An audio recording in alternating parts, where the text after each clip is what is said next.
Bonjour, après 2 semaines de vacances confinées, c'est reparti pour le travail à distance.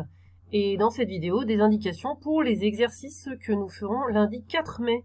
Donc on est passé aux fonctions cosinus et sinus, et nous allons faire les exercices page 145. Alors tout d'abord les deux premiers exercices, là c'est très simple, vous pouvez regarder soit avec votre calculatrice en pensant à mettre en mode radian, soit vous commencez à connaître ces valeurs, soit vous regardez sur le cercle trigonométrique que vous avez dans votre cours. Donc par exemple pour le petit a, cosinus pi sur 3, on regarde pi sur 3 cela, cosinus sur l'axe des abscisses, on lit 1/2, etc.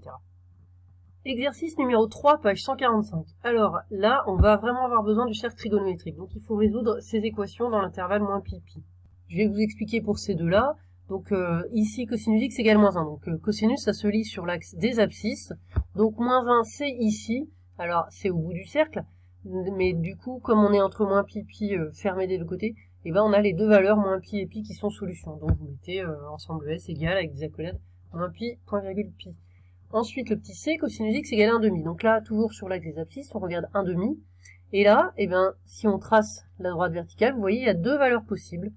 Soit pi sur 3, soit moins pi sur 3. Donc même chose, on met l'ensemble des solutions avec des accolades, c'est pi sur 3 et moins pi sur 3. Ensuite, exercice numéro 4, page 145, c'est exactement le même principe, sauf que c'est avec sinus.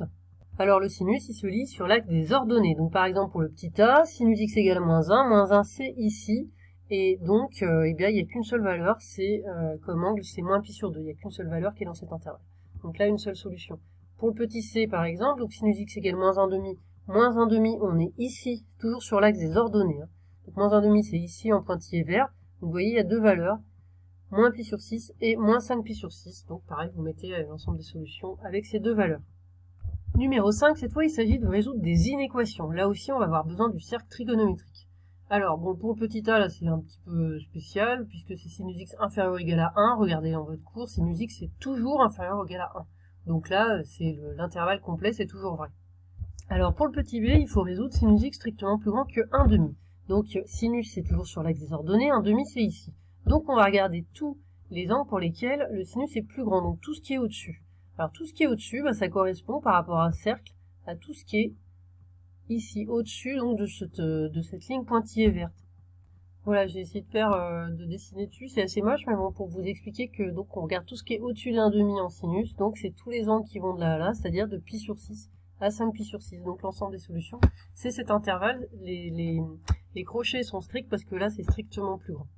Passons maintenant au numéro 9, page 145. Là, il s'agit de calculer la dérivée. Donc là, c'est les formules de dérivée classiques en utilisant les résultats. Pour la dérivée de cosinus x, c'est moins sinus x, et la dérivée de sinus x, c'est cosinus x. Je vous mets par exemple le résultat du premier, donc la dérivée de x, c'est 1, ça n'a pas changé, moins la dérivée de cosinus x qui est moins sinus x, donc moins, ça nous fait 1 plus sinus x.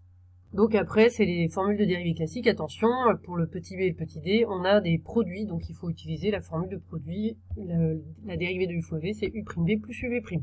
Et enfin, le numéro 10, page 145, donc là aussi, il s'agit de calculer des dérivées. Là, il faut utiliser aussi les formules de dérivée de cosinus et sinus, mais aussi ce qu'on a revu en cours, la dérivée d'une fonction du type g de x plus b, le fait qu'il y a le petit a qui sort devant la dérivée.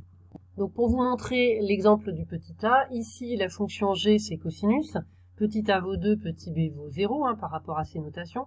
Donc on applique la formule de la dérivée, donc on a le petit a qui vient devant, donc le 2 ici qui sort, et puis on prend la dérivée de la fonction cosinus, donc c'est moins sinus, et dans la parenthèse on remet exactement la même chose que ce qu'on avait au départ, donc 2x. Voilà, donc 2 fois moins sinus de x, donc ensuite je passe le moins devant, et voilà le résultat.